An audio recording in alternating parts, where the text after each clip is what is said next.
Hi there, Gemini. Thank you for joining me for your August monthly forecast. You're known as being the ace communicator of the zodiac, yet it doesn't necessarily mean that things will always go exactly to plan, because at the end of the day, we're all human beings. We're all prone to forget to ring people on their birthday, send a card, and any kind of little miscommunication can potentially blow into something much bigger. And at the start of this month, there is the potential for some real misunderstandings. There's a full moon, and also your desire to change your everyday world could be met with resistance by someone close to you who may want you to maintain the status quo because it suits them, so you can have a battle of wills. Also, your ruler Mercury continues in its rewind through to the 8th of this month. Now, when Mercury retrogrades, you may have heard this term before, all sorts of mix-ups, misunderstandings and glitches can occur, particularly around travel, especially around documentation, contracts, anything to do with distribution, delivery of parcels. All these kind of things really have a habit of falling over. And if you're someone who prides yourself on your love of the internet and your computer and your latest gizmos, there's an area too that could be prone to some kind of issue. So it may be a good time to try to get things really running very smoothly in these areas, doing some maintenance. If you have a mode of transport, this is a good time to get it serviced. If you are moving around in the world, double check travel reports, the weather news, anything that can give you extra information to manage your journey more efficiently. Now, once Mercury does start to go forward, I do think it's going to be something you're really going to feel a great deal of energy from. And your mental energy really starts to pick up through to the new moon, which occurs at the heart of this month. And this is kind of saying to you that it's not just words that are important and being bubbly and effervescent, which comes to you quite naturally. It's more to do with the quality of your words in terms of your sincerity and how your words match how you really feel as a more emotional being. And that's what that new moon's really about. It's an opportunity to connect with people in a much more meaningful way. So try to make the most of this. But Venus moves on the 8th too, moves out of your sign where it's given you awesome star quality over the last 4 months. This has been an extended journey. It's very, very rare, and it will have brought you some rewards.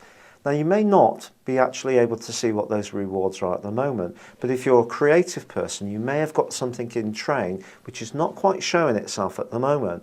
And in fact, when we think about creativity, the last couple of years, and even your love life, may have been quite a tough hoe due to the transit of Saturn, the planet of restriction, in the area that governs this part of your existence.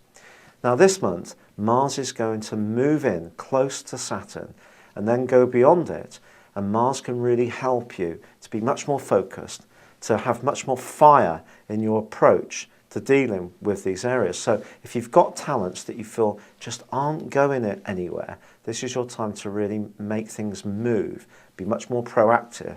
There's also some super links with other planets this month, which suggest that being original or being attracted towards unusual people can also continue to be very helpful to you.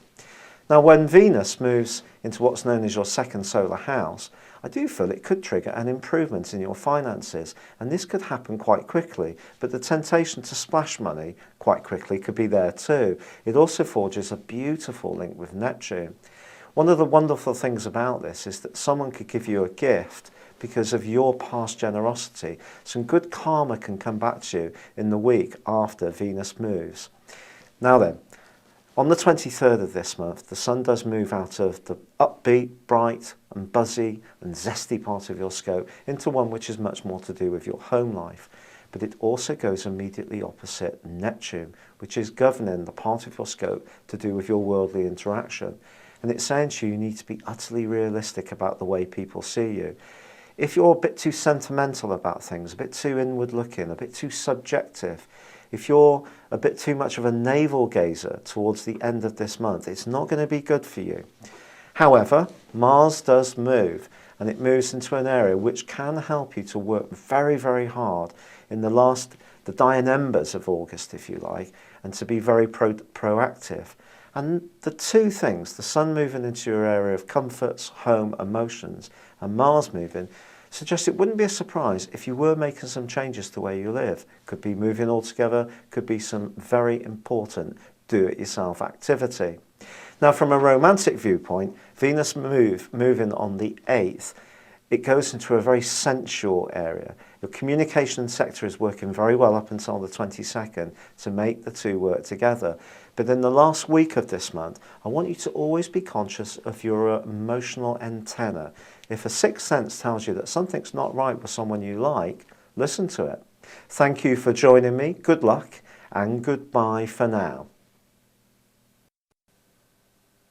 Hello, if you'd like a live astrology, psychic or tarot reading on a one-to-one basis, why not link with the people beneath this video?